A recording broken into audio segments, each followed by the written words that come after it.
नमस्कार, मी रीना ठाकूर. कोकणशाहीच्या दिवसभराच्या बातम्या ह्या विशेष बुलेटिन मध्ये स्वागत करते. चला तर मग जाणून घेऊया सिंधुदुर्ग जिल्ह्यासहित संपूर्ण कोकण आणि अखंड महाराष्ट्रात नेमकं काय काय घडलं.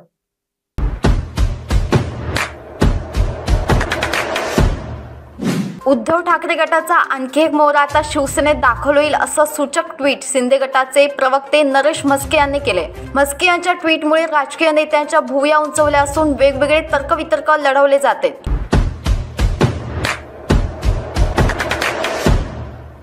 महाराष्ट्र राज्य पॉवर लिफ्टिंग असोसिएशन आयोजित राज्यस्तरीय पॉवर लिफ्टिंग स्पर्धेत वेंगुर्ले तालुक्यातील बाळकृष्ण परब याने गोल्ड मेडलसह प्रथम क्रमांक पटकावलाय. तसेच त्याची आता दिल्ली येथे होणाऱ्या राष्ट्रीय स्पर्धेसाठी निवड झाली आहे.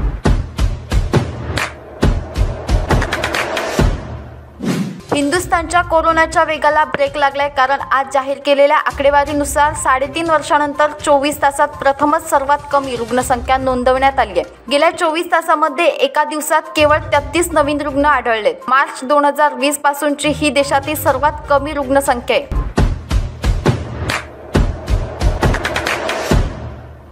महानगरपालिकेच्या एच पूर्व कार्यालयातील असिस्टंट इंजिनियर पाटील यांना काल ठाकरे गटाच्या कार्यकर्त्यांकडून मारहाण झाली होती. या प्रकरणी मुंबई महानगरपालिका कर्मचाऱ्यांच्या तक्रारीवरून वाकोला पोलिसांनी शिवसेना ठाकरे गटाचे आमदार आणि विभाग प्रमुख ॲडव्होकेट अनिल परब यांच्यासह 25 कार्यकर्त्यांवर गुन्हा दाखल केलाय.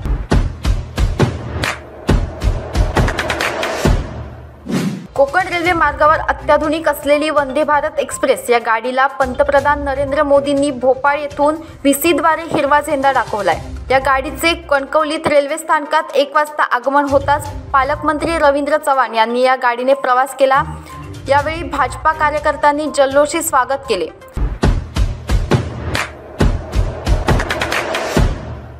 दर्शना पवार हत्याकांड ताजं असतानाच आता पुण्यात आणखी एका तरुणीवर कोयत्यानं हल्ला केल्याचे दृश्य समोर येते.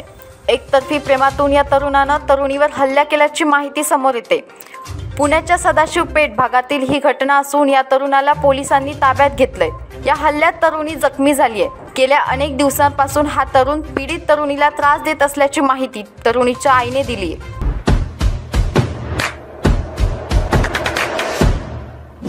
याबरोबरच कोकणशाहीच्या दिवसभराच्या बातम्यांमध्ये इथेच थांबूया. पण तुम्ही मात्र दिवसभराचे अपडेट आणि ताज्या घडामोडी जाणून घेण्यासाठी कोकणशाहीच्या YouTube चॅनलला सबस्क्राईब करा, फेसबुक पेज लाईक करा आणि Instagram पेजला फॉलो करायला विसरू नका.